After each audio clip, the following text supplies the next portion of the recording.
Bonjour, je suis le professeur Paul-Antoine Lehure, je suis chirurgien spécialisé en chirurgie digestive et notamment en chirurgie colorectale, et j'ai développé un intérêt tout particulier pour les troubles fonctionnels anorectaux et colorectaux en général. À ce titre, j'ai été également nommé professeur associé à l'université Mohamed VI des sciences de la santé. Et avec le professeur Tahiri, nous avons mis en place un diplôme d'université en pelvipérinéologie. Alors qu'est-ce que c'est la pelvipérinéologie?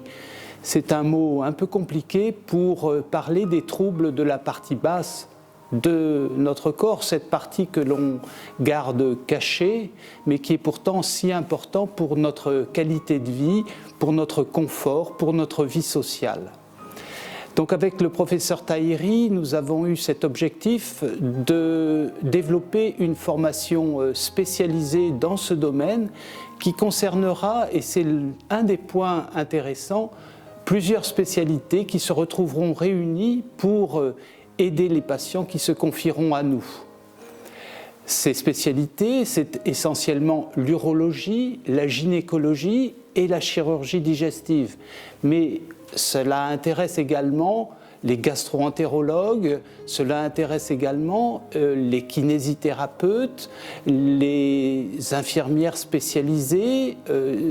tout ce public qui va trouver du bénéfice à aller dans le détail pour la prise en charge de ces troubles pelvipérinéaux. Les séminaires s'étaleront sur une année avec une formation à la fois théorique, bien sûr, mais également en centre de simulation et puis, pour une part, avec des consultations de malades pour voir le déroulé de la prise en charge, mais également des sessions en bloc opératoire pour